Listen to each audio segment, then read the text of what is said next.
I gave my employees a $1,000 raise.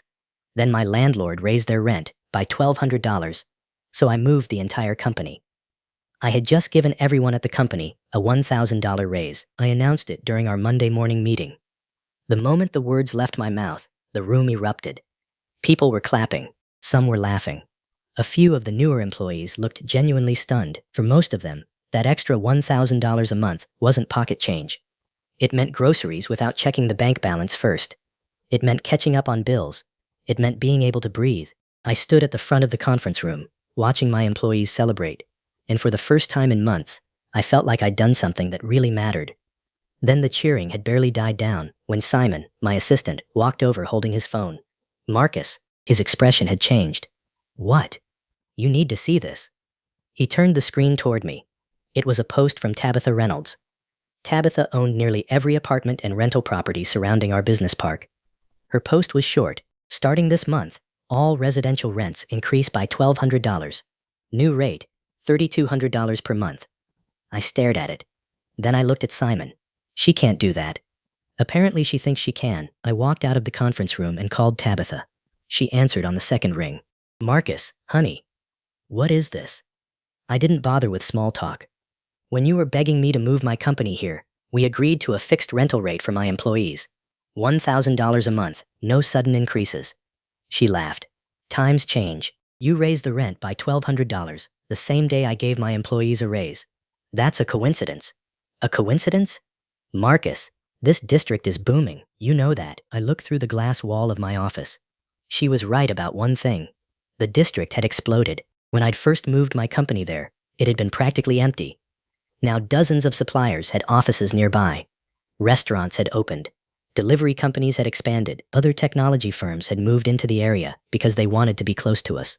Our presence had transformed the neighborhood. But I had never expected Tabitha to use that transformation against my employees. Your increase is more than the raise I just gave them. Then maybe your employees shouldn't live in luxury apartments. They're not luxury apartments. Compared to what people are willing to pay now, they are. I clenched my jaw. What exactly are you trying to accomplish? I'm running a business. No, you're taking advantage of people. She laughed again. If your people don't want to pay, they can leave. You know they can't just find another place overnight. That's not my problem. She paused. Then her voice became colder. I've got a waiting list of companies willing to move their employees into those units. Fine. I hung up. I looked around my office. Then I opened the company channel. I typed one sentence. Pack your bags. Next Monday, we're moving to the new headquarters. Within seconds, messages flooded the chat. Wait, seriously? Are we moving? Where? What about our leases? I replied. Don't worry about your housing. The company will cover temporary accommodations. Nobody is signing anything with Tabitha. I thought that would be the end of it. It wasn't. 5 minutes later, Tabitha posted again. This time she wrote, I was trying to be nice to my loyal tenants, but since some people don't know how to be grateful, rents are going up another $300. New flat rate, $3,500. The company chat exploded. Marcus, is this raise for us or for her? How are we supposed to afford this? She's taking more than the raise. We're literally working just to pay rent. Then another message appeared. She's not even waiting until next month. She wants the extra money immediately. I called her again. Give everyone 2 days. No. Tabitha, they've already been notified. 2 days. 1. You're unbelievable. She hung up. The next morning, I arrived at the office early. Something felt wrong before I even opened the door. The lights were off. The lobby was dark, and the entire building smelled like instant ramen. I stepped inside. Then I saw them. People were sleeping under desks. Suitcases were piled against walls. Blankets covered the floor. I froze. I'd always banned pointless overtime. So why were my employees sleeping in the office? Daisy, a woman sitting behind a glass partition, suddenly jumped up. Marcus! Her eyes were red. She looked terrified. I'm sorry. We'll pack up right now. Why are you sleeping here? She looked down. We haven't been paid this month. I frowned. What? Not because of the company. She wiped her eyes. Tabitha threw us out. My stomach dropped. What? She showed up last night with security. Another employee spoke from behind her. The second we got off work, our things were dumped in the hallway. They threw our blankets on the ground. Some of our stuff was damaged. I looked at Daisy. What about your deposits? She clenched her fists. She kept them. Why? She said we broke the lease by leaving early. I stared at her. She forced you out and then claimed you broke the lease. Daisy nodded. I laughed. But there was nothing funny about it. I'd chosen this location because the rent was cheap. I'd thought I was helping my employees. I had trusted Tabitha, and she'd apparently been planning to exploit that trust from the beginning. Go wash up, I said. Daisy looked confused. What? All of you, go clean yourselves up. Marcus, you're not causing problems for this company. I put my hand on her shoulder. As long as I'm here, the company has your back. Then I looked at everyone. Lobby, 10 minutes. We're getting answers. 10 minutes later, I walked into Tabitha's property office with several employees behind me.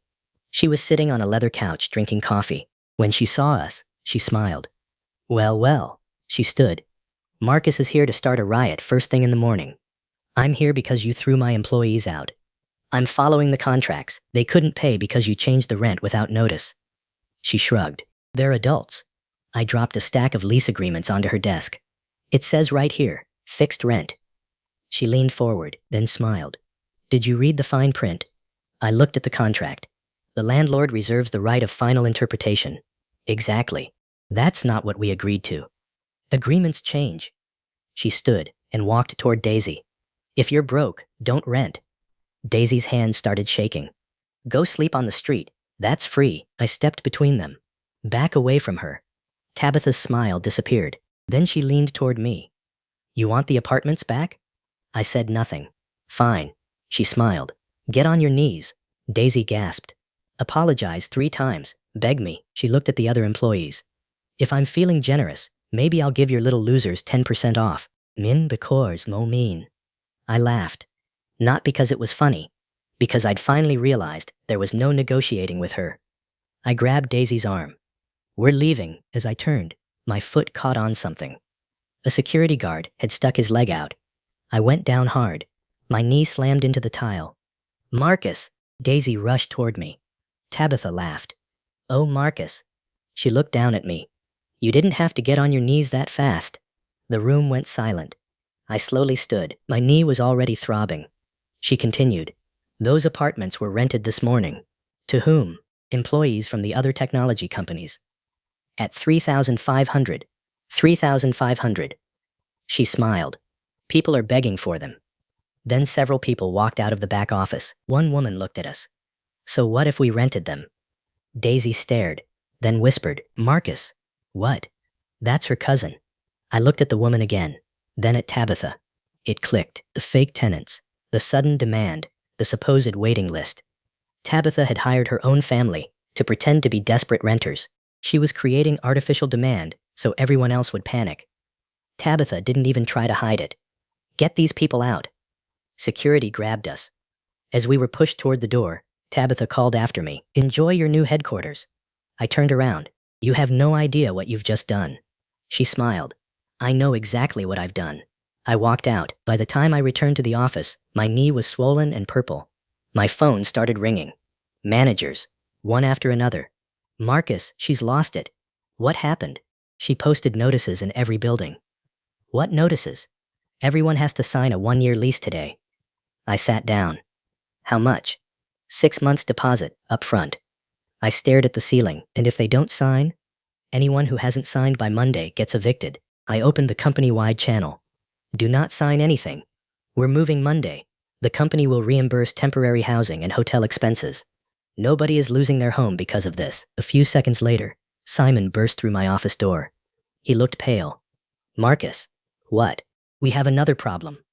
He handed me a tablet. Yesterday, when you went to Tabitha's office, what about it? She recorded you. I watched the video. My blood ran cold. The footage had been edited. All of Tabitha's behavior had been removed. There was no footage of her insulting Daisy. No footage of the security guard tripping me. No footage of her demanding that I kneel. Instead, the video showed me walking into her office with employees. Then it showed me falling. Then Daisy appearing angry. Tabitha's voice played over the footage. These corporate bullies think they own this town. The video had already received more than 1 million views. Then came her performance.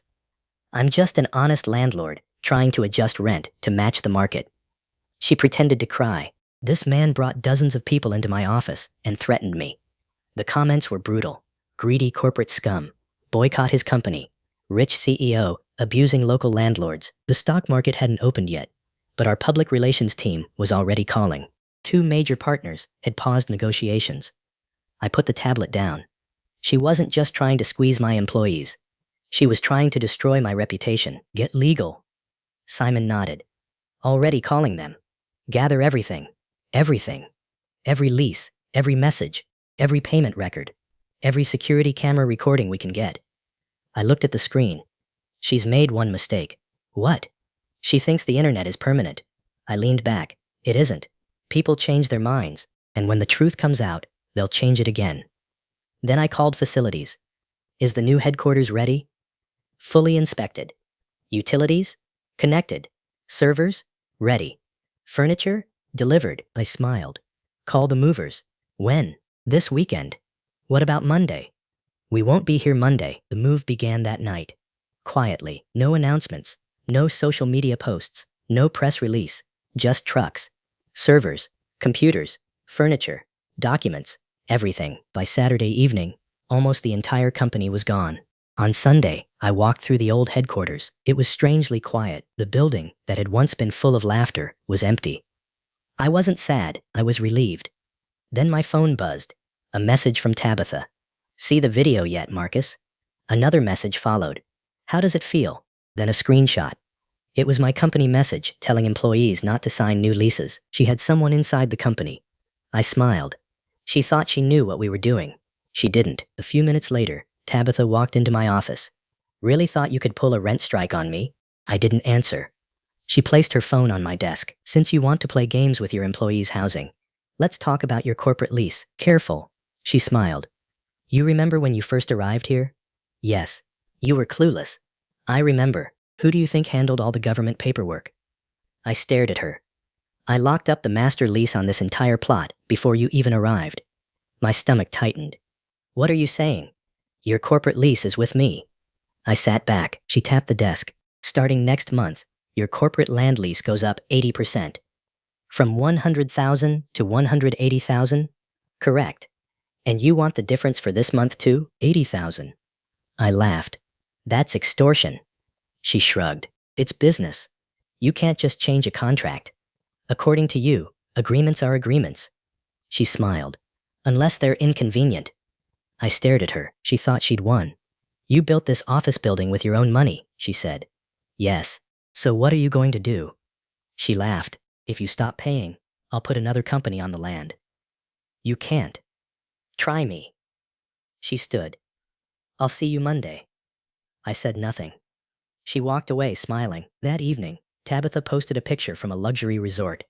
The caption read, "It doesn't matter how big the boss is, they crawl when you squeeze them." Then another. Raised the rent, and he didn't even whimper. I screenshotted both posts, then sent them to my leadership team. One sentence accompanied them. Begin the move. By Sunday night, the entire company was gone. Monday morning, I stood alone at the entrance of the commercial park. I waited. At exactly 8:12 a.m., Tabitha arrived. She had come straight from the airport. Designer suitcase, expensive sunglasses, perfect smile. She walked toward me. Marcus. I nodded. You're waiting for me. I am. I guess you finally made up your mind. She smiled. I changed my mind too. I raised an eyebrow. It's 100% now. What? The rent. She laughed. You owe me an extra 80,000 today. I said nothing. I simply stepped aside. She looked past me. At first, she didn't understand. Then she saw the road. Empty. No employee cars, no delivery trucks, no company vans, no traffic. She looked toward the buildings. Every office was dark. She stared at our old headquarters. Empty. Completely empty. Her smile disappeared. Where is everyone? I didn't answer. She looked at me. Marcus, I pointed toward the highway. Follow that road. She did. Her face changed. The first truck she saw had our company logo on it. Then another. Then another. Our suppliers were moving. Our logistics partners were moving. The restaurants that depended heavily on our employees were opening new locations near our new headquarters. Even several companies that had moved into the district specifically to work with us had already announced relocations. Tabitha stared at the convoy. You moved? The whole company. You couldn't. I did. She looked back at the empty business park. But the leases, employees moved. She shook her head. No. Your properties are yours. She looked confused. What does that mean? It means nobody is stopping you from owning them. I smiled. But nobody is forcing anyone to rent them. Her face went pale. You can't do this. I didn't. You destroyed my business. No. I stepped closer. You destroyed your own business. She stared at me. Marcus, we can negotiate. No. Let's talk. We already did. I can lower the rent. You don't understand. I pointed toward the empty apartments. Those apartments were valuable because my employees needed them. She said nothing. Then you raised the rent. I continued. You thought you could squeeze them because they had nowhere else to go.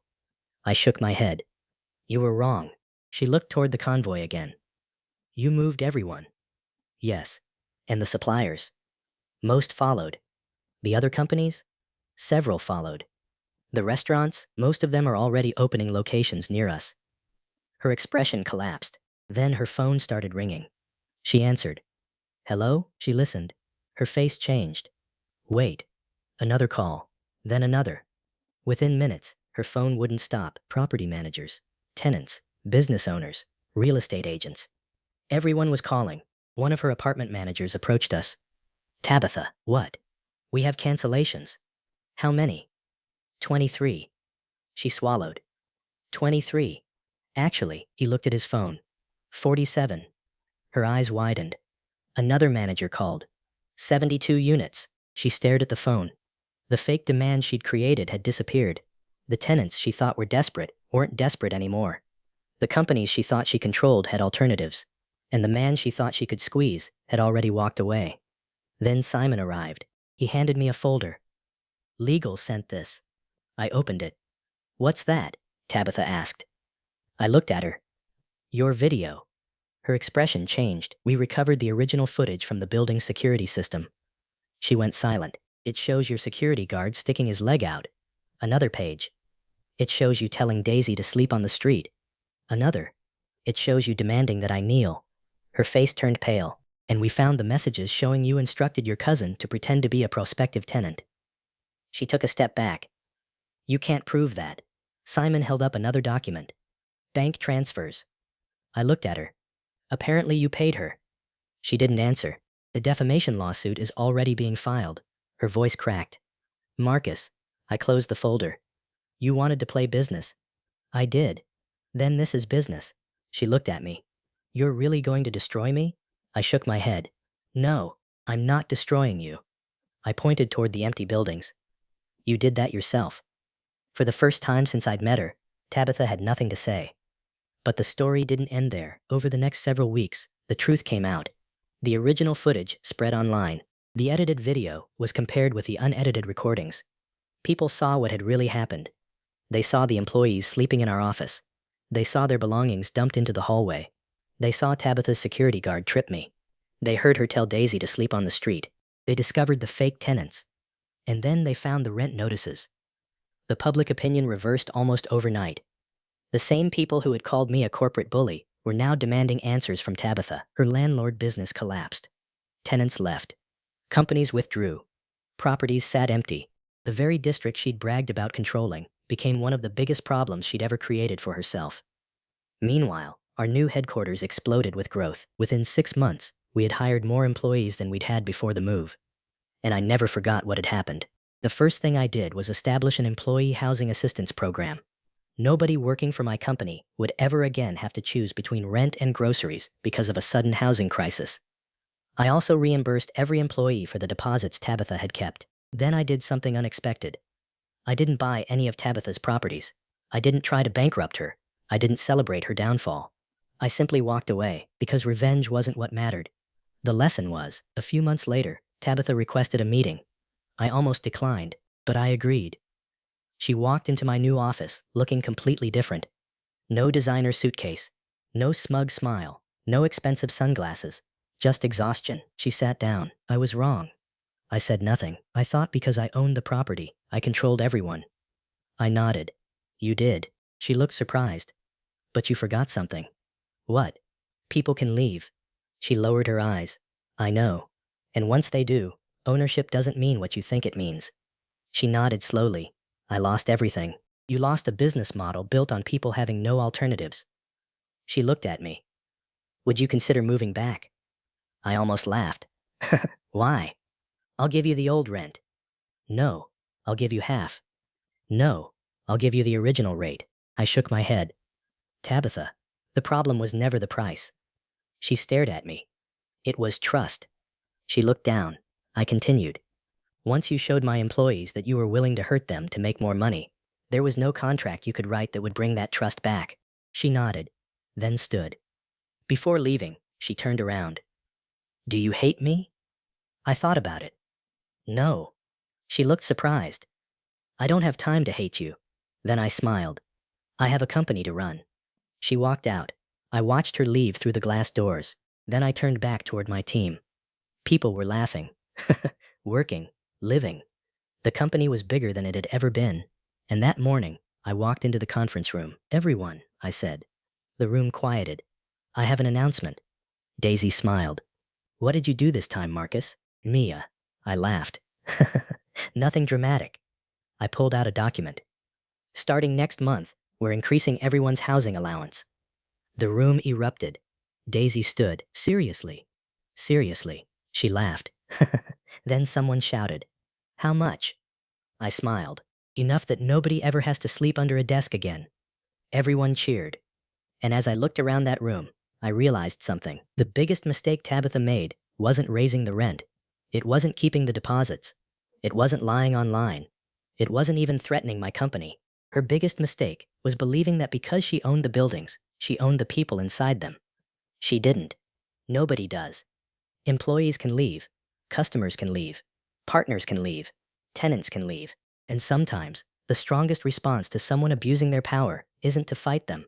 It's to remove yourself from their control. Tabitha thought she had raised the rent high enough to make me crawl. Instead, she raised it high enough to make me leave. And when I left, I took the future of the entire district with me.